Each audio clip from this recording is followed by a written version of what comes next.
প্ৰথমে ক'ব বিচাৰিছোঁ আমি কেতিয়াও উন্নয়ন বিৰোধী নহয়, কিন্তু সকলোৱে জানে যে অসম অৰুণাচলৰ সীমান্তৱৰ্তী এইখন জোনাই অঞ্চল, ইয়াত যিটো এতিয়ালৈ এই সীমাৰ সঠিক নিৰ্ধাৰণ হোৱা নাই, এইটো হ'ল ডিছপুটেড এৰিয়া।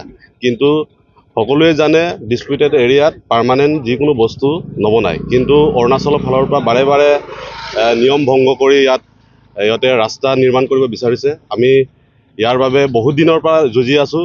যেতিয়ালৈকে অসম অৰুণাচলৰ মাজত এটা চুক্তিবদ্ধ নহয় তেতিয়ালৈকে এই ৰাস্তা বনাব নালাগে বুলি, কিন্তু সিহঁতৰ ফালৰ পৰা চেষ্টা কৰি আছে। আমি ইয়াৰ পৰা অৰুণাচল চৰকাৰক সকীয়নি দিব বিচাৰিছোঁ, আমি কেতিয়াও এনেদৰে আমি সফল হ'ব নিদিওঁ, কাৰণ সিহঁতে কালি এই ৰাস্তা বনাব, ইয়াৰ পিছত আকৌ দুপুত সিহঁতে আকৌ আগবাঢ়ি যাব। সিহঁতৰ ছিষ্টেমে এনেকুৱা, সিহঁতৰ চৰকাৰ আৰু পাব্লিক সদায় একেলগে সিহঁতে ষড়যন্ত্ৰ কৰি মাটিৰ ক্ষেত্ৰত সিহঁতে সীমাৰ ক্ষেত্ৰত আগবাঢ়ি যাব বিচাৰে।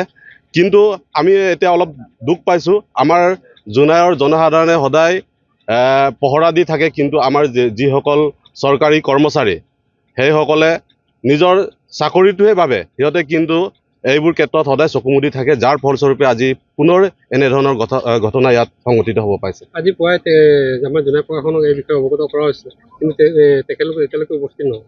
হয়, আমাৰ ফালৰ পৰা জনাইছোঁ, এতিয়া কৈছে অলপ পাছত সিহঁতে আহিম বুলি, কিন্তু সিহঁতে এনে ভাবি আছে, মানে যিটো চাইছোঁ সিহঁতে যদি ইয়াত পাব্লিকে যদি কমপ্লেইন নকৰে সিহঁতৰ ফালৰ পৰা এৰি দিব বিচাৰিছে।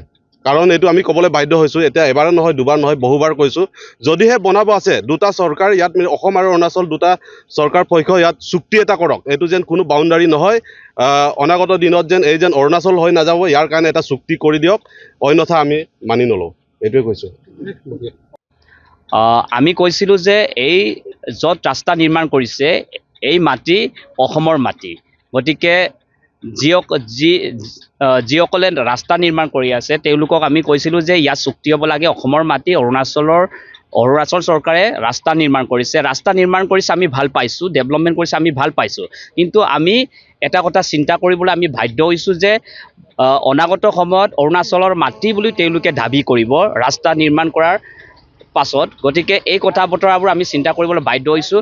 আমি দাবী কৰিছিলোঁ যে আগতে চুক্তিবদ্ধ হ'ব লাগে, চুক্তিবদ্ধ হোৱাৰ পাছতহে ৰাস্তা নিৰ্মাণ কৰিব পাৰিব বুলি আমি দাবী কৰিছিলোঁ, যে চুক্তি সম্পূৰ্ণ হ'ব লাগে, কমপ্লিটলি লিখা থাকিব লাগে যে এই য'ত ৰাস্তা নিৰ্মাণ কৰিছে তাত অসমৰ মাটি বুলি কমপ্লিটলি নিৰ্মাণ কৰিব, অসমৰ মাটি বুলি চুক্তি লিপিবদ্ধ কৰিব লাগে আৰু ডিছপ্লে কৰিব লাগে, চাইনবোৰ্ড ডিছপ্লে কৰিব লাগে বুলি আমি দাবী কৰিছিলোঁ, যে অসমৰ মাটি বুলি সম্পূৰ্ণকৈ ডিছপ্লে কৰিব লাগে। অসমৰ মাটিত অৰুণাচল গভৰ্ণমেণ্টে ৰাস্তা নিৰ্মাণ কৰিছে, অনাগত সময়ত যাতে অৰুণাচলৰ মাটি বুলি তেওঁলোকে দাবী নকৰে, এই কথা বতৰাবোৰ চুক্তিত স্পষ্টকৈ লিপিবদ্ধ কৰিব লাগে বুলি আমি দাবী কৰিছিলোঁ। কিন্তু এই চুক্তি নকৰাকৈ অসমৰ মাটিত তেওঁলোকে ৰাস্তা নিৰ্মাণ কৰিছে, অনাগত সময়ত অৰুণাচলৰ মাটি বুলি তেওঁলোকে দাবী কৰিব, এই কথাটো কিন্তু কোনো কাৰণতে আমি সহ্য নকৰোঁ। এইকাৰণে যেতিয়ালৈকে চুক্তি ক্লিয়াৰলি নহয় তেতিয়ালৈকে এই ৰাস্তা নিৰ্মাণৰ কাম বন্ধ কৰিব বুলি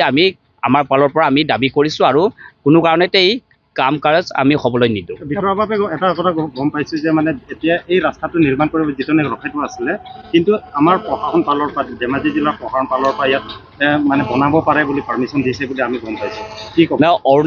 আমাৰ প্ৰশাসনক আমি দাবী জনাইছোঁ যে আমি কথা পাতিছিলোঁ ডিষ্ট্ৰিক্ট কমিশ্যনাৰৰ লগত, আমি ফোন যোগেদি আমি কথা পাতিছিলোঁ, যে তেখেতে কৈছে যে ৰিজলিউশ্যন লোৱা হৈছিল বুলি। আমি কৈছোঁ যে ৰিজলিউশ্যন কপিটো আমাক দিব লাগে, পাব্লিকক দিব লাগে, ৰিজলিউশ্যন কপি পাব্লিকক দেখাব লাগে, বা ইয়াত থকা বিভিন্ন জাতি জনগোষ্ঠীয় সংগঠন দেখাব লাগে যে ৰিজলিউশ্যন কপিত কি লিখা আছে। যদি ৰিজলিউশ্যন কপিত আমি যে দাবী কৰিছিলোঁ যে ডিছপ্লে কৰিব লাগে, অসমৰ মাটি বুলি সম্পূৰ্ণকৈ ডিছপ্লে কৰি ৰাখিব লাগে বুলি আমি যে কৈছিলোঁ, এই চুক্তিটো আছেনে নাই। গতিকে এই চুক্তি যেতিয়ালৈকে ক্লিয়াৰ নহয় তেতিয়ালৈকে প্ৰশাসনে হওক কোনোবাই হওক আমি কোনো কাৰণতেই এই নিৰ্মাণৰ কাম কাজ আমি হ'বলৈ নিদিওঁ।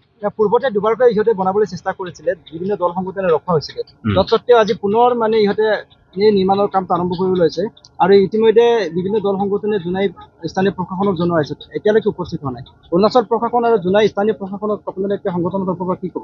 আমি সকীয়াই দিব বিচাৰিছোঁ প্ৰশাসনক যে ভেঙুচালি নকৰিব, যে পাব্লিকৰ এতিয়া অসমৰ আৱেগ বা অসমৰ মাটি কোনো কাৰণতে অৰুণাচললৈ দিয়া নহ'ব। এই কথা বতৰাবোৰ কিন্তু চিন্তা কৰাৰ প্ৰয়োজন আছে। কিন্তু এই কথা বতৰা চিন্তা নকৰাকৈ ইচ্ছাকৃতভাৱে ইণ্টেনশ্যনেলি তেওঁলোকে এই কাম যদি কৰে কিন্তু অনাগত সময়ত ভয়ংকৰ পৰিস্থিতিৰ সৃষ্টি হ'ব, এইটো স্পষ্টকৈ আমি জনাই দিছোঁ। যিকোনো খবৰৰ বাবে যোগাযোগ কৰক আমাৰ এই নম্বৰত 9181 307 2221।